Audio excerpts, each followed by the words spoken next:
수강생 여러분, 안녕하세요. 지난 시간은 대기업과 중소기업에 대해 간략하게 소개드렸습니다. 이번 시간은 대기업 집단에 대한 규제 체계에 대해 살펴보겠습니다. 1990년대 초에 이르기까지 시장 경제에 대한 정부의 광범위한 개입은 지속되었습니다. 기업의 진입과 퇴출이 시장의 힘에 기반하여 경쟁 과정을 통해 결정되는 것이 아니라 정부 의지에 따라 결정되는 경우가 많았으며 정부가 그 의지를 실현하는 중요한 수단은 금융 부분이었습니다. 시장 경제에 정부가 개입하지 않으면 어떠한 방향으로 시장 경제가 진화될 것인가에 대해서는 많은 논쟁이 있습니다. 이 중 자유지상주의와 사회적 시장 경제의 견해를 살펴보겠습니다. 자유지상주의의 주창자를 할 수 있는 하이에크는 시장 경제에 정부가 개입하지 않으면 시장 경쟁이 보존되면서 경쟁 자본주의 이점을 누리게 될 것이며 정부의 개입은 시장 경쟁을 억압함으로써 독점의 폐단을 이야기할 것이라고 말합니다. 반면 사회적 시장 경제의 주창자인 발트 오이케는 시장 경제에 정부가 개입하지 않으면 시장 경제는 독점화될 것이므로 정부가 시장 경쟁 체계를 유지하기 위해 공정 경쟁의 형성자로 적극적 개입을 하여야 한다고 말합니다.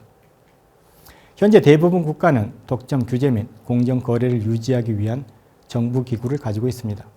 현실 정치에서는 자유지상주의가 아니라 사회적 시장 경제가 승리하였다고 볼 수 있을 것입니다.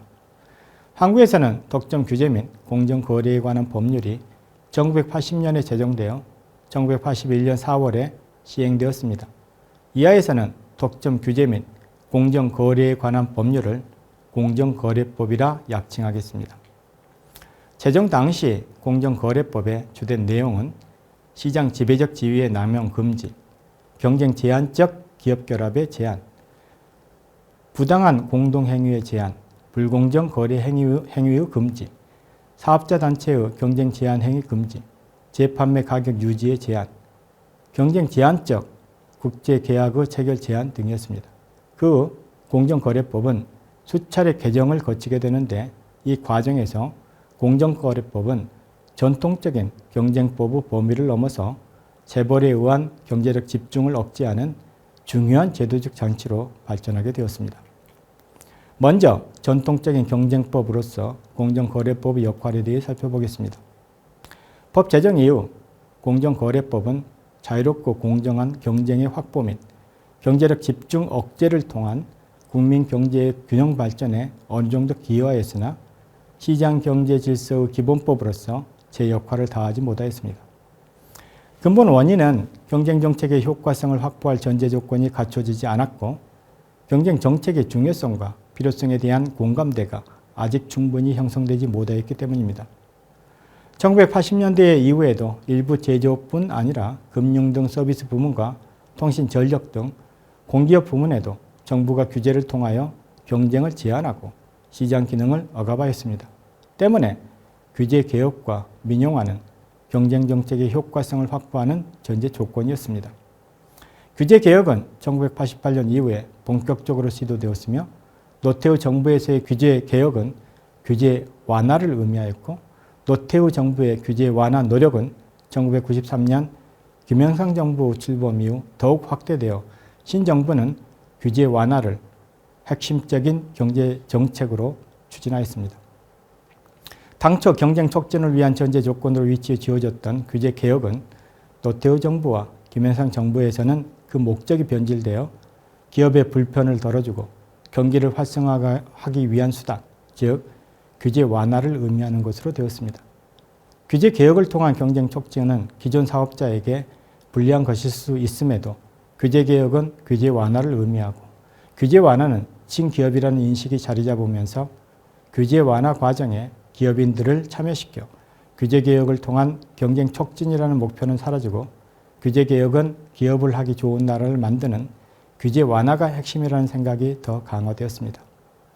이제 재벌에 의한 경제적 집중을 억제하는 중요한 제도적 장치로서의 공정거래법의 역할에 대해 살펴보겠습니다. 본래 의미의 경쟁 정책이 기능을 제대로 수행하지 못하는 가운데 재벌에 대한 규제는 점차 강화되었습니다. 경제력의 집중을 억제하기 위한 최초의 정책 시도는 1974년에 5.29 조치라고 할 수 있습니다.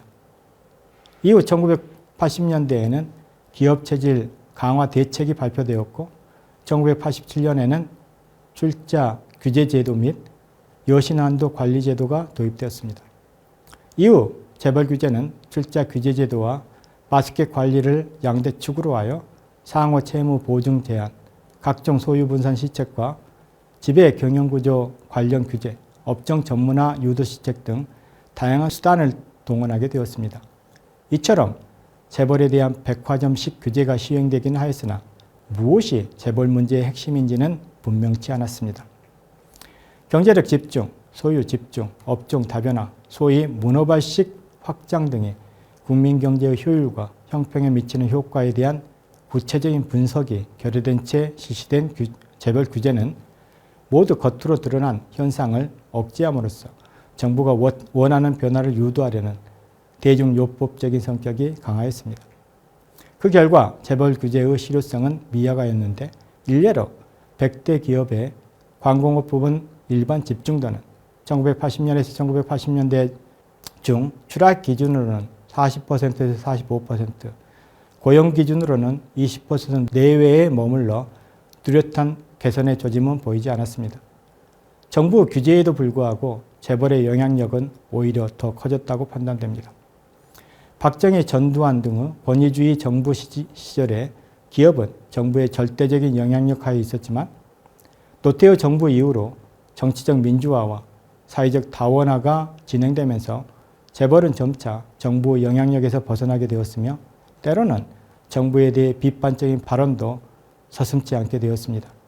재벌 문제의 근본적 해결은 위험 공유 체제의 해체, 경쟁 정책의 강화, 소비자 중심의 상품 시장 개방, 금융 자율화 등이었는데 이런 근본적 해결은 외환위기 이전에는 이루어지지 못하였습니다.